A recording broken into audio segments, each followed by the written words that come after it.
बिस्मिल्लाहिर्रहमानिर्रहीम। अस्सलामु अलैकुम वरहमतुल्लाहि वबरकातुहू। डेली मोहम्मद चैनल की तरफ से आज मैं अपने दोस्तों को रसूल अल्लाह सल्लल्लाहु अलैहि वआलिहि वसल्लम का एक बहुत ही प्यारा फरमान बताऊंगा। उससे पहले मैं अपने तमाम दोस्तों से रिक्वेस्ट करूंगा कि अगर आपने अभी तक डेली मोहम्मद को सब्सक्राइब नहीं किया तो ज़रूर कर लें ताकि डेली आप तक अच्छी अच्छी वीडियो पहुंच सके।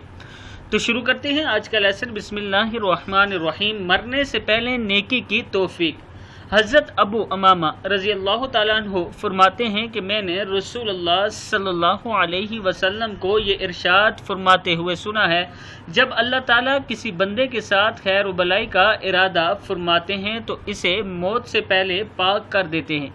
सहाबाए कराम ने अर्ज़ की, या रसूल अल्लाह सल्लल्लाहु अलैहि वसल्लम, बंदे को पाक करने का क्या मतलब है?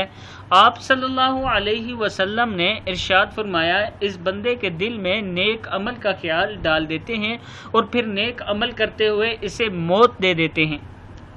हम सबको भी दुआ करनी चाहिए कि अल्लाह ताला हमें भी ऐसे ही मौत दे, नेक अमल करते हुए, ताकि हमारी आखिरत अच्छी हो सके। दुनिया में भी अल्लाह से दुआ किया करें कि अल्लाह हमें नेकी की तौफीक अता फरमाए और वो अमल करने की तौफीक अता फरमाए जिसका अल्लाह ने हुक्म दिया है और रसूल अल्लाह सल्लल्लाहु अलैहि वसल्लम ने इरशाद फरमाया है। हर टाइम अल्लाह से तौबा इस्तगफार किया करें ताकि दुनिया और आखिरत दोनों अच्छी हों। इस वीडियो को भी आप दोस्तों ने आगे ज़रूर शेयर करना है। अस्सलामु अलैकुम वरहमतुल्लाहि वबरकातुहू।